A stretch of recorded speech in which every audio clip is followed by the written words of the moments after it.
Coming up tomorrow, and one of the movies drumming up a lot of Oscar buzz is Ladybird. 23 ABC's Leah Pizzetti has some ties to the movie and took a trip to Sacramento to see how the film embodies the city where it takes place. The movie Ladybird is gaining a lot of attention because of its multiple noteworthy Oscar nominations. It's also gaining a lot of attention here in Sacramento because not only is director Greta Gerwig from the area and based a lot of the movie off of her time growing up here, but she also filmed a lot of the movie here. As a local myself, I was very excited to see this when I saw the movie, and I'm even more excited to share with everyone an inside look behind the scenes of filming Ladybird.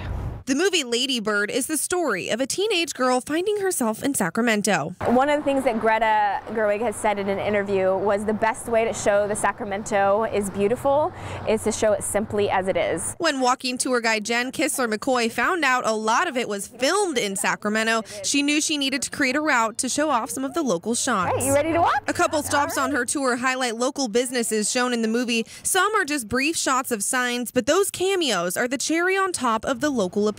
Including the signs is really key for her film because she wanted to root the story in a specific place, in Sacramento in particular. Other locations have bigger roles in the movie. The big blue house she gawks over and ends up being her boyfriend's grandmother's home is a real house in Sacramento. The Rose Garden, where Ladybird and her high school boyfriend spend time, is another famous Sacramento spot. Just like in the movie, they're frolicking through the rose bushes and they'd come here and they'd make out. So her real life boyfriend is Connor Mikowitz. Connor says this was a place they would visit. We would all hang out at the Rose Garden and be romantic in a rose garden.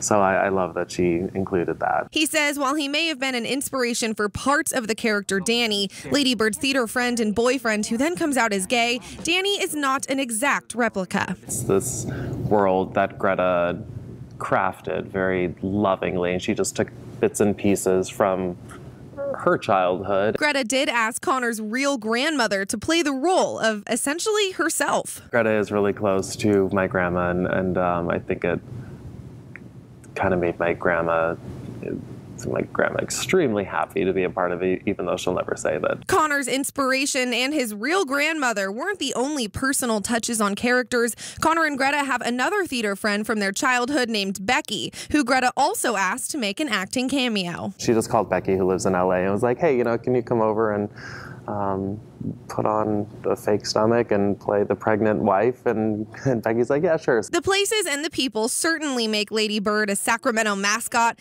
but if you don't relate to those Sacramento touches, you'll enjoy the storyline. Ladybird's central plot is a mother-daughter relationship, which Greta has said is not her and her mom. You should just go to City College. With your work ethic, just go to City College and then to jail and then back to City College, and then maybe you'd learn to pull yourself up and not expect everybody to do everything.